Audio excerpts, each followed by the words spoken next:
Bismillahirrahmanirrahim. Teman-teman yang dirahmati Allah Subhanahu wa Ta'ala,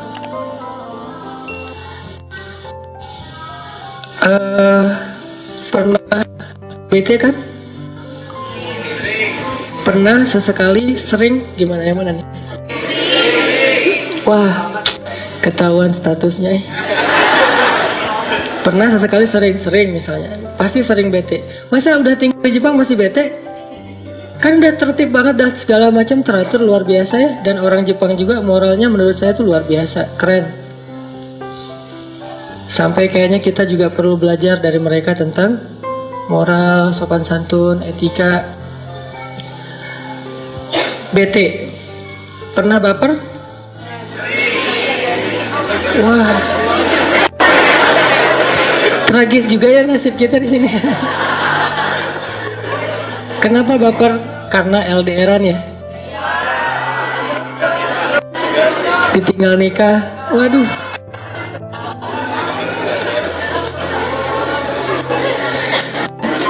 Hal apa yang bikin kita paling baper?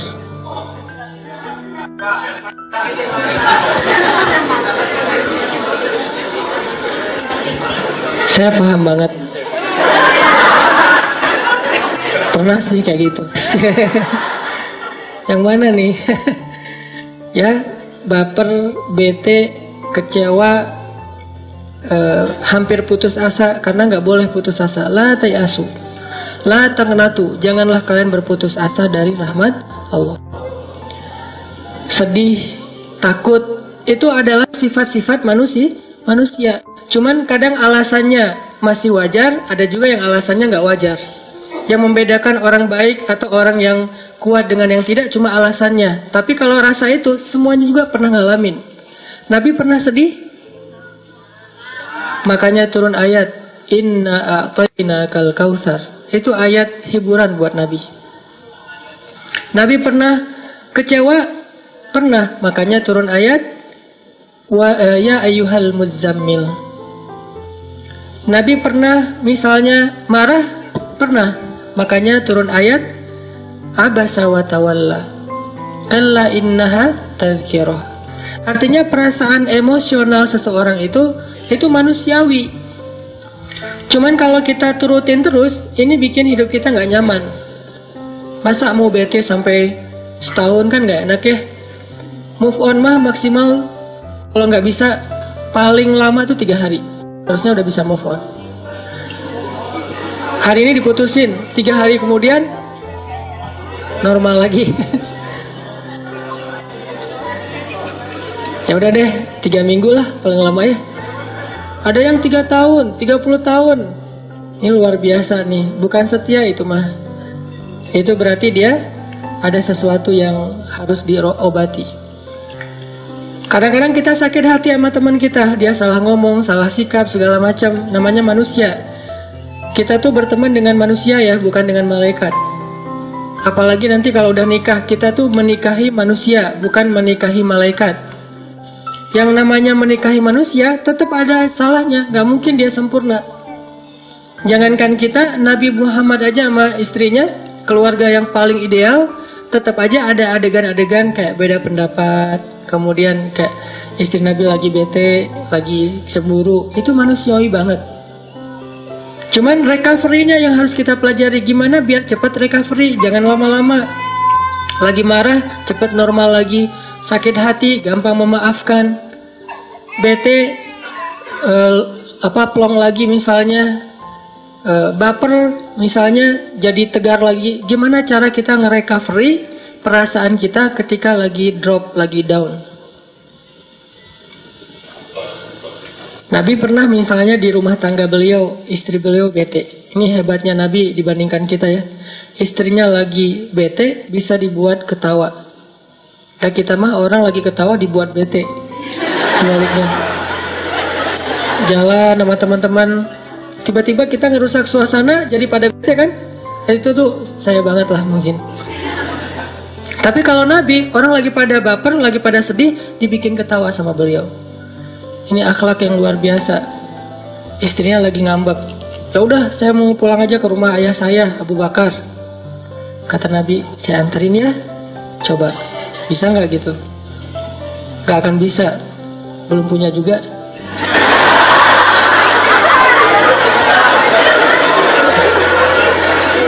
Maaf ya, saya mah hobi susah ditahan. Tapi ini karena sayang ya sama teman-teman, karena kita pernah sama nasibnya. Pernah ya, udah lama tapi 12 tahun yang lalu. Saya anterin ya, kata Nabi. Ya deh, marah masih ngomong, ya deh gitu. Akhirnya keluar. Diantar mobil mewahnya Nabi, mereknya Onta. Kenapa saya bilang mobil mewah? Itu bukan ngeledekin, karena emang harga onta itu mahal, teman-teman. Satu onta merahnya Nabi itu harganya murah, 3 miliar. Bisa beli 3 Alphard kali ya. Jadi benar-benar di garasi Nabi itu ada 3 kendaraan mewah semua. Kalau untuk touring, beliau naiknya Alphard. Yang jauh-jauh maksudnya. Yang cc-nya bukan Alphard, malah di atas Alphard. Udah naik kayak Hummer kali, yang cc-nya udah 4.000. Kalau buat balapan pemotoran gitu, Nabi naiknya kuda. Kalau ke warung, ke tetangga, naiknya keledai. Harga kuda Nabi itu harga kuda Pak Prabowo aja berapa? 3M ya? Apalagi kuda Nabi yang biasa dipakai perang, itu harganya minimal 3 miliar. Onta 3 miliar, udah 6 miliar. Itu terparkir di garasinya semua. Jadi Nabi itu bukan orang miskin, cuman sederhana. Dianterin naik onta. Onta mah kan kalau mau naik harus agak tinggi tuh buat cewek. Akhirnya Nabi jongkok terus meletakkan lututnya sebagai pijakan buat istri. Belajar ya. Tutorial suami romantis. Gini, terus istri naik ke atas lutut Nabi, terus ke atas onta. Gak apa-apa walaupun motor kita bebek, tetap aja gini. Ntar naiknya, Mas, apa-apaan sih? Sunnah-sunnah, Makanya yang diikutin dari satu yang kedua diambil. Jangan cuman ritualnya walaupun itu baik. Akhirnya istri cuman, ya udah deh, udah nggak apa-apa ya, kasihan daripada celana kamu kotor, kan itu baru beli misalnya, naik ke atas motor. Lagi ada tips lagi tuh, kalau naik motor nanti pulang ke Indonesia jangan pernah bawa hujan. Karena kalau hujan langsung buka, mama nggak boleh kena setetes air hujan pun sih. Terus kita memotoran nggak pakai baju.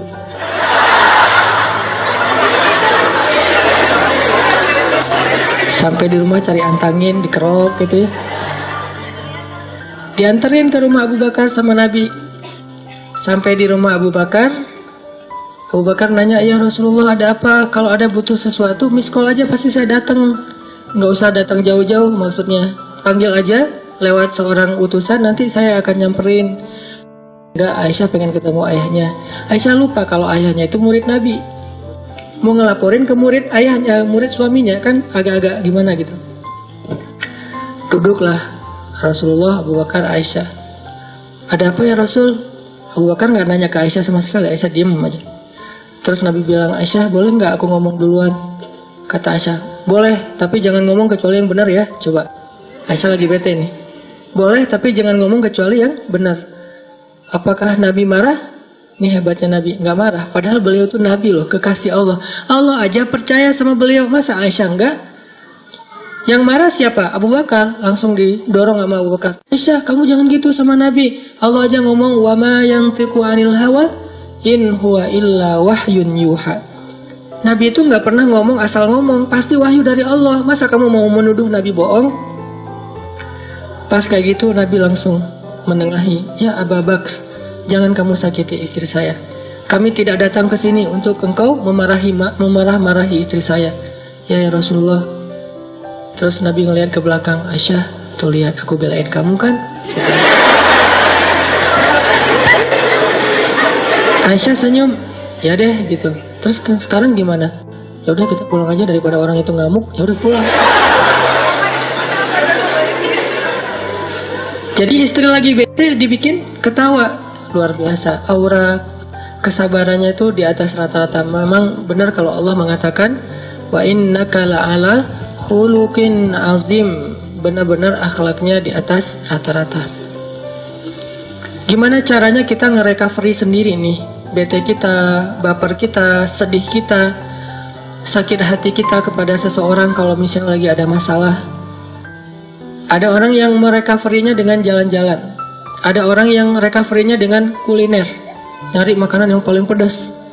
Dia makan, kenapa tuh kok pakai sambal? Niatkan transaksinya bukan cuma transaksi jual beli, tapi transaksi sedekah. Naik ojek online misalnya, kan suka dibilang, mas maaf, kan bete tuh. Wah kayaknya sengaja nih biar nggak perlu dibalikin, nggak ada kembalian.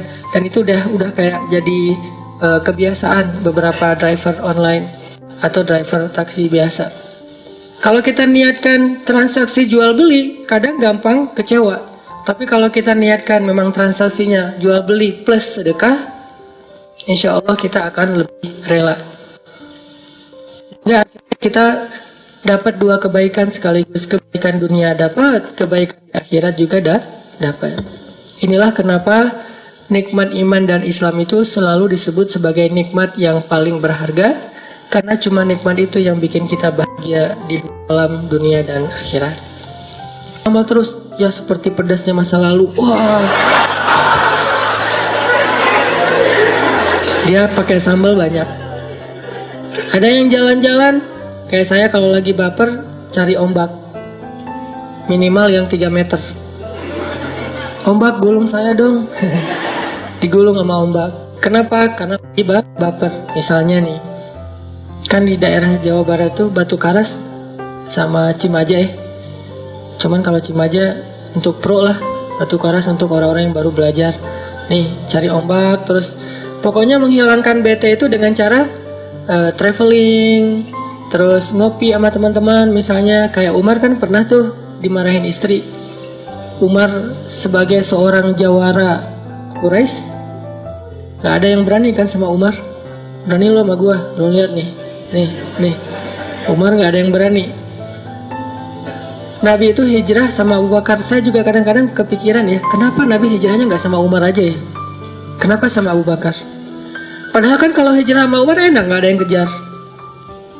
Gimana mau kejar? Umar berdiri di depan Ka'bah terus posting. Apa captionnya? Wahai orang-orang Mekah, saya mau berhijrah. Siapa yang pengen istrinya jadi janda, anaknya jadi yatim, tunggu saya di balik bukit itu. Tuh postingannya. Abu Jahal, siapa segala macam. Semua dimention sama dia. Pas Abu Jahal lihat ini ada postingan baru, buka. Wah, Umar nge-mention saya. Waduh, kayaknya nih mau fallback misalnya. Ternyata nggak ada yang berani. Jangankan nunggu, nge-like postingannya aja nggak berani coba. Pada diem aja, itu postingan Umar paling sepi kayaknya, nggak ada yang komen, nggak ada yang nge-like.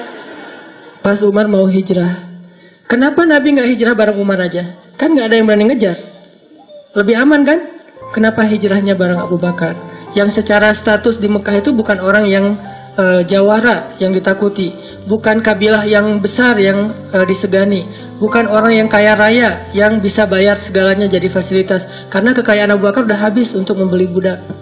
Dulunya sih kaya, sekarang udah jatuh miskin gara-gara dakwah. Kenapa milih Abu Bakar? Kenapa nggak Umar aja? Kalau kita pakai logika. Kalau Nabi hijrahnya bareng Umar, pasti nggak ada adegan di Gua Sur yang dikejar sampai sembunyi. Terus adegan la tahzan innallaha ma'ana, itu nggak ada. Karena nggak ada yang ngejar.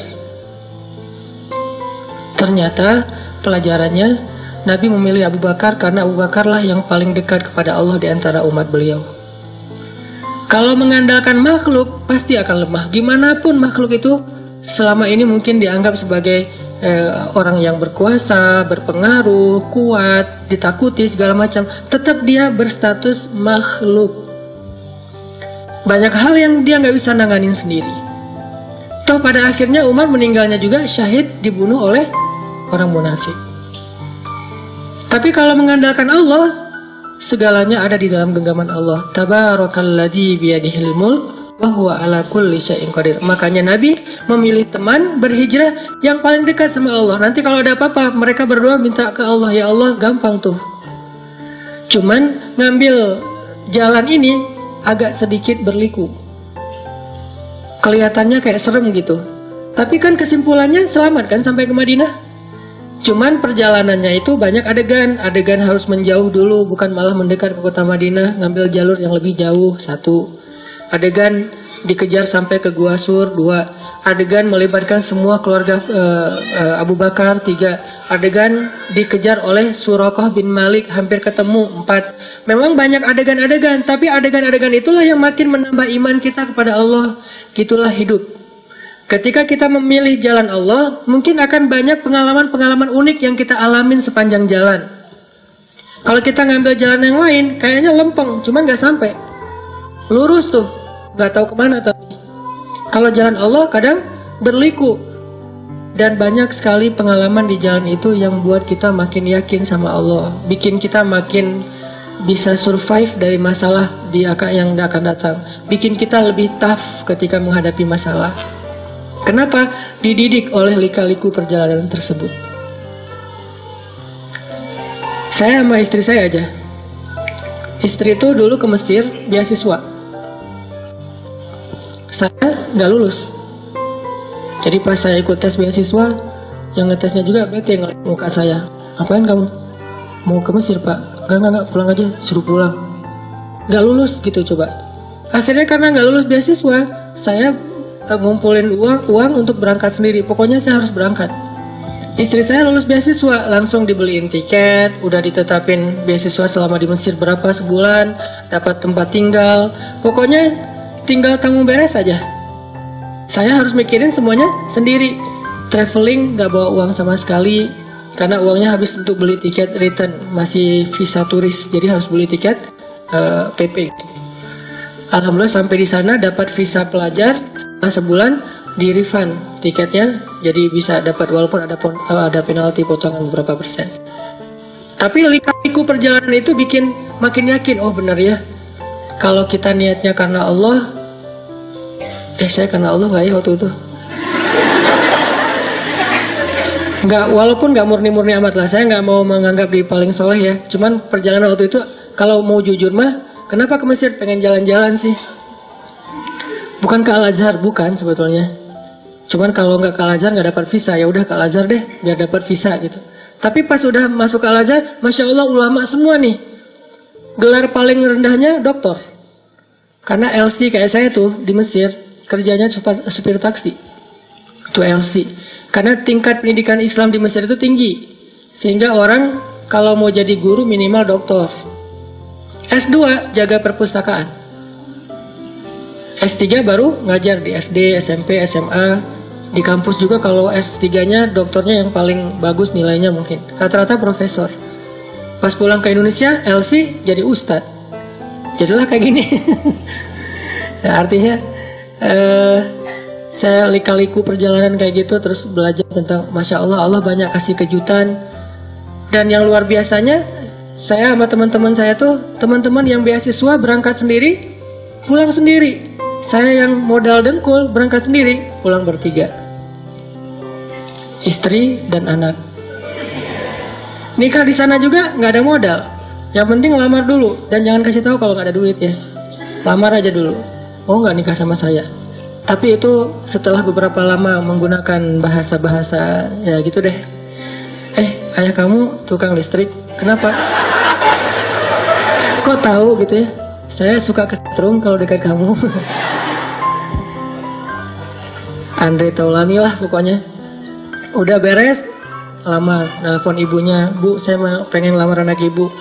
Oh, gimana anaknya? Ya anaknya udah setuju Bu, gitu. Aku langsung mewakili anaknya. Padahal anaknya juga belum jawab. Oh ya udah, saya terserah anaknya. Udah beres semuanya baru bilang, boleh minjem duit dulu nggak buat mahar? Nah, baru dikasih tahu nggak ada duit. Alhamdulillah dipinjemin sama istri, sampai sekarang belum dibayar. Pinjemin $500.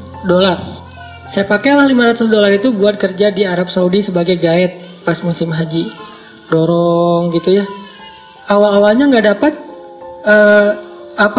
job sama sekali, nggak ada mungkin nggak ada pelanggan. Jadi saya naik di atas dorongan wheelchair gitu, duduk aja depan. Ya Allah, nggak adakah hamba-hambamu yang sakit hari ini gitu ya. Dari pagi sampai sore ditungguin, gak ada yang sakit. Kayaknya jamaah haji sehat walafiat. Dan itu musibah buat saya. Akhirnya sore-sore ada jamaah haji Indonesia dari Solo keluar dari masjid. Kelihatan kayak apa, bingung gitu. Langsung saya sampai, ini kayaknya calon-calon nih. Saya datengin. Bu, kenapa? Ya dek, saya kesasar, nggak tahu pulang ke arah mana. Oh ya ikut saya aja. Padahal saya juga baru di situ, nggak tahu. Ibu emang dari mana? Solo. Penginapannya di mana? Di daerah apa? Nggak tahu makanya. Oh gitu, ya udah, ikut saya aja bu. Ada emang tahu? Insya Allah pede nih. Bismillah. Ya Allah, masa saya akan lapar hari ini kan? Ini kayaknya nih rezeki yang Allah datangkan. Tapi kan kita harus ngadapin challenge-nya dulu, jalanin. Jalan sama ibu tuh sambil ngobrol. Ternyata saya juga asal milih jalan sebetulnya, nggak tahu kemana. Ternyata pas lagi jalan, dek itu kayak tempat tinggal ibu tuh. Bener bu, coba deketin. Oh iya bener, alhamdulillah. Adek tahu aja jalannya dan segala macam. Mana saya tahu. Allah yang ngasih tahu. Akhirnya dia ketemu teman-temannya. Sepanjang jalan kita ngobrol, dia rekomendasiin saya ke teman-temannya. Ujungnya apa? Dia besok bisa nggak ngantar kita lagi ke masjid supaya nggak kesasar? Oh siap. Dah mulai. Oh dia ini ada nenek-nenek minta didorong. Alhamdulillah lancar. Pulang-pulang bawa beberapa ribu dolar. Itu modal pernikahan kita. Kalau udah azam menikah, baru Allah kasih rezeki. Tapi kalau masih tanggung, nggak dikasih. Makanya kalau pengen dapat kejutan dari Allah, mantepin dulu aja akad sama Allah. Ambil kalau bahasa gampangnya, gambling.